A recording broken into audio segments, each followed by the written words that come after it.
군이 투입됐습니다. 一定会打赢这一场战役。武汉必胜，湖北必胜，全中国也必胜。 이어 주거단지를 방문해 자가 격리 중인 주민들을 위로하고 방역 관계자들도 격려했습니다. 시 주석의 우한 방문은 코로나19가 뚜렷하게 진정 국면으로 접어든 가운데 이루어졌습니다. 전날 중국의 신규 확진자는 우한에서만 17명, 다른 지역에선 나오지 않았습니다. 환자가 줄면서 경증 환자를 치료하던 임시병원도 모두 문을 닫았습니다. 시 주석은 우한과 후베이성의 형세를 전환한다는 목표가 달성됐다고 강조했습니다. 시 주석의 우한 방문은 중국이 코로나19와의 싸움에서 사실상 승리했다고 선언한 것으로 해석되고 있습니다. 당국과 관영 매체는 때맞춰 시 주석의 영웅화 작업에 공을 들이고 있습니다. 초기 대응에 실패해 중국의 확진자가 8만여 명, 사망자는 3천여 명에 이르렀다는 비난이 나오지만 지방 간부들을 무더기 징계하며 민심을 수습하고 있습니다. 왕이 외교부장은 중국의 전염병을 효과적으로 통제해 각국의 방역 시간을 벌어줬다고 주장하며 전 세계 확산에 따른 책임론도 방어했습니다. 중국은 이와 함께 베이징을 통한 한국, 일본발 입국자들을 격리 장소까지 전용 차량으로 수송하는 등 해외 영유입에 대한 경계 수위도 한층 높이고 있습니다. 베이징에서 KBS 뉴스 최영은입니다.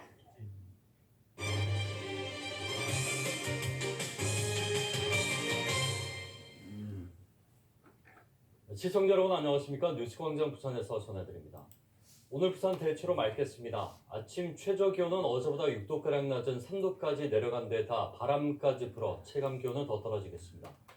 그러나 한낮에는 기온이 14도까지 올라 어제와 비슷하겠습니다. 자세한 날씨 박소민 기상캐스터가 전해드립니다.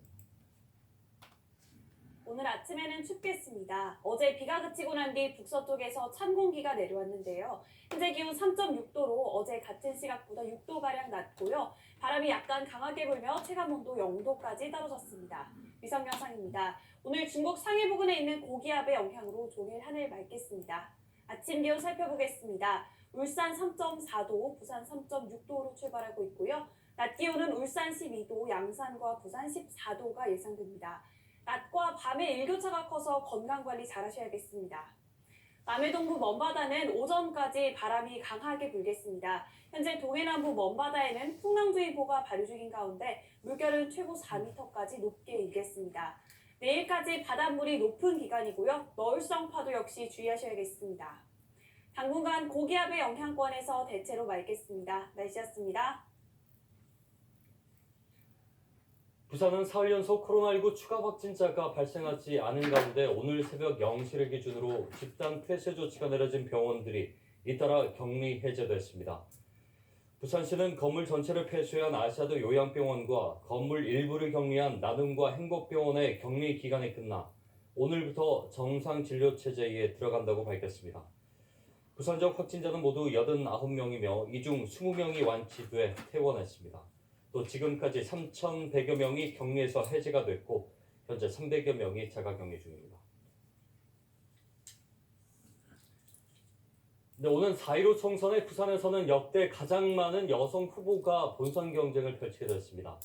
벌써 7명이 정당 후보 공천을 받았고 6명이 공천을 받기 위해 경선을 벌이고 있습니다.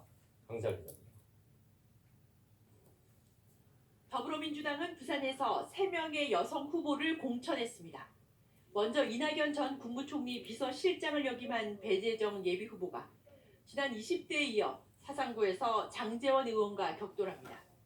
변호사 출신인 강윤경 예비후보도 일찌감치 수영구의 공천을 확정짓고 유권자를 만나고 있습니다. 또 세계은행 선임 이코노미스트 출신인 최지윤 예비후보는 북광서울에 전략공천돼 정치에 입문합니다. 미래통합당에서 공천이 확정된 여성 후보는 2명입니다. 전략공천을 받은 전진당 전 대표 이현주 예비후보는 남구을에서 현역 의원인 박재호 후보와 빅매치를 벌입니다. 여공에서 변호사로 변신하고 입양 등 사회운동에도 적극적인 김미애 예비후보는 해운대 을에서 현역 의원인 윤준호 후보와 표 대결을 벌입니다. 민중당이 공천한 후보 3명 가운데 2명이 여성입니다. 김은진 예비후보를 남구을에, 김진주 후보를 사하구을에 공천했습니다. 경선에 나서는 여성 예비 후보도 6명입니다. 더불어민주당 박영미 예비 후보는 중영도에서 김비호, 김용원 후보를 상대로 경선을 치르고 김경지 후보는 금정구에서 박무성 후보와 경쟁을 벌입니다. 미래통합당의 부산시의원 출신 황보승희 예비 후보는 중영도에서 강성훈 후보를 상대로 공천을 두고 경쟁합니다. 17, 19대 국회의원을 지낸 김희정 예비 후보는 다시 연제구에서 이주환 후보와 경선을 치릅니다. 동래구에서 경선이 결정된 미래통합당 원내대표 보좌역 서지영 예비 후보는 국회의원 비서관 출신의 김희곤 예비 후보와 대결합니다. 사갑에서 변호사 출신인 김소정 예비 후보가 참신성을 내세우며 김척수, 이종혁 예비 후보와 경선을 벌입니다. 이번 여성 후보 공천은 특히 전문성과 참신함, 지역 헌신도 등 경쟁력을 기반으로 하고 있다는 평가도 많아 여성의 정치 진출에 가속도를 붙일 수 있을 것으로 분석도 나오고 있습니다. KBS 뉴스 강지아입니다. 2년 전 우리 사회를 뒤흔든 미투운동 이후 성폭력 사건을 제대로 조사하자며 공공기관마다 전담 창구가 설치됐습니다. 그런데 이곳을 통해 오히려 2차 피해가 발생하거나 가해자가 상담원을 위협하는 일까지 버젓이 벌어지고 있습니다. 이슬 기자가 취재했습니다. 2년 전 부산의 한 국립대 교수의 성폭력을 고발한 이 여성은 사건 조사 과정이 더 힘들었습니다. 학교 내 상담 창구는 가해 교수를 감싸기에 급급했고 피해 여성을 오히려 압박했습니다. 센터에서 아무리 매뉴얼을 만든다고 해도 결국 판매 구성원은 교수이고 자기들만의 관계 그 안에서 이루어지는 조사는 결코 공정할 수도 없고 그리고 서로 가족의식의 조사가 이루어질 수밖에 없다는 게 제 생각입니다. 미투 운동 이후 지역 공공기관에는 성폭력 사건 전담 창구인 상담센터가 구축됐습니다. 지난해 기관별 상담센터에서 고충 상담원이 상담한 내용을 살펴봤습니다. 우선 비밀 유지가 안 돼 2차 피해 발생이 빈번했습니다. 상담원들은 상담실에 누가 왔다 갔는지 다 알 수 있는 상황이며 기관 내 소문이 돌고 사건이 알려지는 건 시간 문제라고 말했습니다. 피해자뿐만 아니라 고충 상담원의 신변도 불안합니다. 상담원들은 가해자가 권력층인데다 반발이 심해 위협당하는 경우가 많다고 호소했습니다. 왜 내가 이렇게 성희롱이냐, 내가 뭘 잘못했느냐, 이런 반대급부 얘기를 들었을 때, 이제 그게 상당히 심리적으로 부담이 되고 또 위협감까지도 좀 느낀다라는 게. 성폭력 상담 이후 이를 처리하는 상급 부서의 대응도 아니랬습니다. 감사실에 기관장의 심각한 성희롱 사실을 전달했더니 직원들끼리 원만히 해결하라고 했다는 기관도 있었습니다. 전문 상담원을 두지 않거나 상시적으로 운영하지 않는 상담센터도 대부분이었습니다. 때문에 성폭력 사건에 제대로 대응하기 위해선 부산시 직속에 전문성을 갖춘 성폭력 대응 전담기구 설치가 필요하다는 지적입니다. 기관 내 아닌 독립된 기관에서 하는 것이 어떤 외압이나 이런 것에도 흔들리지 않겠죠. 그렇기 때문에 더욱더 이거 절차나 원칙대로 진행할 수 있을 거라는 생각이 듭니다.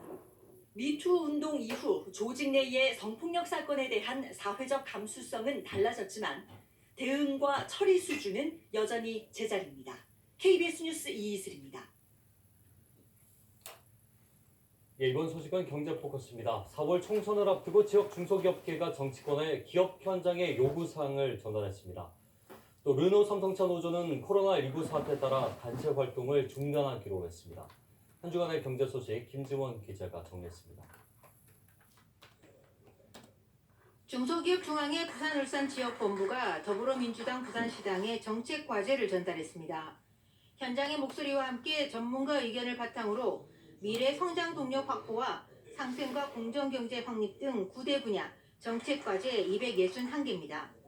부산 지역 과제로는 중소기업 협동조합 육성 지원과 기초지자체 조례 제정, 연구개발 인력 지원 대상 확대, 미음산업단지 입주 허용 업종 확대 등이 담겼습니다. 인권과 단체 협약 협상을 놓고 회사와 마찰을 빚고 있는 르노 삼성차 노조가 코로나19 사태의 심각성과 신차 XM3 출시를 계기로 집단 행동을 자제하기로 했습니다. 노조는 이번 결정과 함께 회사 측에도 분규 해결을 위해 전향적인 자세로 교섭에 임할 것을 요구했습니다. 르노 삼성차 노사는 지난해 9월부터 노사 갈등을 빚으며 부분 파업과 부분 직장 폐쇄를 되풀이하다 최근 노조가 파업을 풀고 집중 교섭에 나섰으나 아직 최종 합의에는 이르지 못하고 있습니다. BNK 부산은행이 코로나19로 피해를 입은 영세 소상공인과 무급휴직자들에게 금융 지원을 합니다. 이를 위해 긴급 생계자금 대출을 오는 5월 말까지 실시합니다. 1인당 최대 3천만 원까지 대출되며 신용평가사 추정소득 산출 시스템을 활용해 소득을 산출하는 등 서류 제출 조건도 간소화했습니다. 또 코로나19로 불가피하게 대출 연체가 발생한 고객에 대해서는 연체 기록을 삭제하고 연체 이자를 전액 면제해 주기로 했습니다. 경제포커스 김지원입니다. 코로나19 사태로 부산 공공도서관이 모두 임시 휴관에 들어간 상황에서 부산시가 임시도서 서비스를 제공합니다.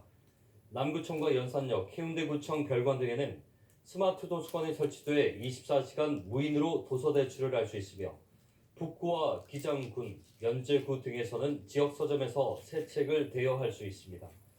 또 부산시는 도서관 임시 휴관과 관련해 부산 모든 공공도서관의 도서 반납일을 오는 5월 1일까지 일괄 연장했습니다. 60년 넘게 영업을 이어오다 지난해 7월 문을 닫은 구포 가축시장 시설정비 사업이 본격화됐습니다. 부산 북구청은 어제 구포 가축시장 내 건물 2개 동을 철거한 데 이어 다른 건물도 올해 안에 모두 철거하기로 했습니다. 북구청은 철거한 자리에 공영 주차장과 주민 쉼터 등을 조성하기로 하고 195억 원의 특별 교부금 중 남은 20억 원을 조속히 배정해 줄 것을 부산시에 요청했습니다. 부산항을 사랑하는 시민 모임은 어제 성명을 내고 북항 재개발 지역의 초고층 아파트와 레지던스가 우후죽순 들어서 제2의 센텀이 될 가능성이 높다고 주장했습니다. 부산이었습니다.